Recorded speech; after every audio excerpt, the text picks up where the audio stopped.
is shining, the earth is smiling, the air is clear. Blue skies are up above me, it's really lovely this time of year. Over the pretty meadows, the green and yellows are everywhere. Flowers of every colour can be discovered, and spring is here. Wake up, the sun is shining, the earth is smiling, the air is clear. Blue skies are up above me, it's really lovely this time of year. Hello everyone and welcome to Wednesday's springtime assembly. So let's keep to our promise and start our assembly with another spring poem from our lovely big book. And today's poem, let's see where we open on today, is called Spring Song. So let's see what today's poem is all about. It's got a picture of a cat actually on the page of Spring Song. I'll read it to you. Here we go. Spring is coming, birds build your nest. Weave together straw and feather, doing each your best. Spring is coming, flowers are coming too. Pansies, lilies, daffodils now are coming through. Spring is coming, all around is fair. Shimmer and quiver on the river, joy is everywhere. Oh, that was marvellous. That's by a very famous poet called William Blake, actually. Yeah, it was really good, wasn't it? Short but to the point. So in today's springtime assembly, I've got some information, different parts of information to share with you from another small, but it's packed full of information. This is a lovely book. I would really recommend this. It's a Ladybird book, published by Ladybird. Called What to Look For in Spring, and it's quite challenging actually. I thought it was like a really young children's book, but when I opened it I was quite surprised because every page is full of very small text, so it's actually for slightly older children or for younger children to have read to them, but I've chosen today 3 pages of which I'm going to read you a little bit about spring and various things, including something I didn't think I'd find myself talking about in an assembly, but there you go. So first of all, just wanted to talk to you about how come spring starts in March. The beginning of spring is traditionally marked at the point where day and night become exactly the same length. And actually for us this year, that happens on March the 20th into the 21st. And this happens when the sun shines directly over the equator. You know what the equator is because many of you have learned about that. An imaginary line that goes around the centre of the earth between the north and south poles. And this usually happens between the 19th and the 21st of March and is known as the spring equinox.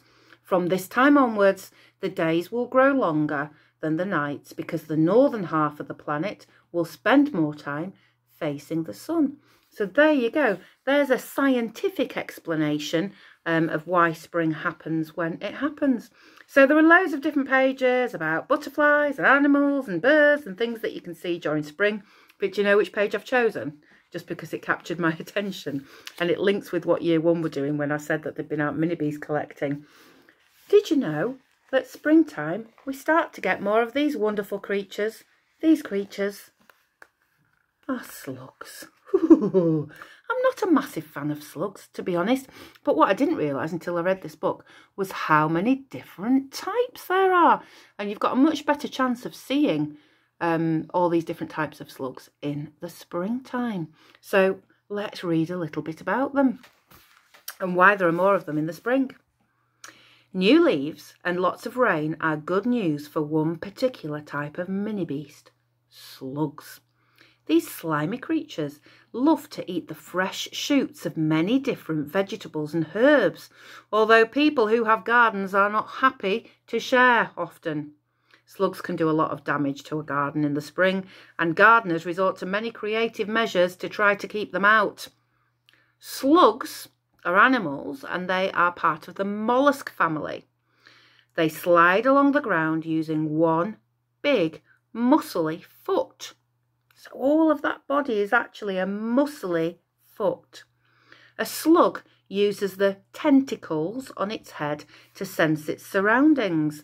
So they are tentacles, not antennae. It's more your butterflies, isn't it, that have antennae. Since slugs are I'm giving myself the creeps here. Since slugs are mostly made of water, they produce a protective mucus to stop themselves from drying out. This is why they prefer the wet weather. Look for their slime trails crisscrossing the paving stones after a rain shower. Although the eating habits of slugs make these creatures unpopular with gardeners, they play an important part in the ecosystem by eating away lots of rotting material and fungi. Well, there we go. So shall I tell you what these slugs are called? And then you'll see if you can see them. Okay, so there's a spotted slug, a European black slug, a lemon slug, a netted slug, a European red slug, a worm slug, a common garden slug, a yellow slug, and a dusky slug. Oh, I think that's probably the dusky slug. That's probably the red slug. Maybe that one's the lemon slug, or that one. Maybe that's the worm slug, because he's long. So there you go. Who knew there were so many different types of slugs? I think I need to move on now. Let's have one more page. This was inspired by the fact that I know that we have these in Northowram after Mrs. Jennings told me that she saw one in her garden. This is what's going on with the foxes at the moment. So this is happening right now. So let's see what happens in springtime to the foxes. As night falls over the back gardens of our houses, some fox cubs come out to play. They are exploring, watched carefully by their mother. Foxes give birth in the spring, but their cubs do not leave the warm home or den until they are at least 4 weeks old. This is because they are born blind and deaf, so need to stay cuddled close to their mother and feed on her milk. Now, those of you with dogs, in fact, I was talking to, who was I talking to about? Oh, Dougie. I was talking to Dougie about his dogs, and I was talking to Frank about his dogs this week. And you will know if your dog's ever had puppies that that's the same for, because the foxes are a member of the same family as dogs, aren't they? And when they have their puppies, or in this case cubs, which is what we call fox babies, and they have to stay very close to their mum because they're defenceless. They can't see and they can't hear. These cubs are now 6 weeks old, and can start to venture away from the safety of the den and learn to hunt and scavenge. Foxes adapt very well to their environment and will eat whatever is on offer. They are just as happy to live in a city as in a woodland. They will eat voles, birds, rabbits. I better make sure my hutch is nicely secure tonight. Insects, beetles, fruits, vegetables, and even take away leftovers. They are nocturnal, so watch out for their rusty white-tipped tails slipping through your garden after dark. And there they are. Little fox cubs just come out of the den, able to play. And the last part of this page is all around this visitor. Now, who was it that went out into the secret garden? Was it Miss Nixon? Was it you, Miss Nixon, with a group of children? And I gave you a little task on Friday. I said, see if you can find the hedgehog den that we have made in the secret garden for hedgehogs to go in and keep safe over the winter months. Did you find it? Another nighttime visitor is a little pricklier. The hedgehog is a solitary creature with up to, guess how many spines it's got on its back? Guess how many spines the hedgehog has on its back, if you've ever seen one. Have a little guess. Hundreds?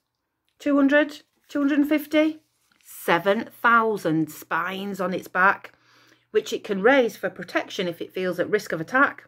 The hedgehog has come out in this picture to look for beetles and earthworms and caterpillars to eat. It may have little legs, but it can walk up to 2 miles every night in search of food. So if you're really lucky, and I've not checked in our hedgehog home whether we've got a hedgehog at the moment, you might see a hedgehog, particularly now in spring. So I love this book. Who knew? Every page is so different. We've had slugs and hedgehogs and how spring happens from a scientific point of view. What a great book that is. Okay, There's so much to talk about when we talk about spring, isn't there? There's so much happening. The world is waking up, and I hope you feel wide awake today so you can get on with your learning and have a really, really good day. So I'll see you soon, everybody. Take care. Bye-bye.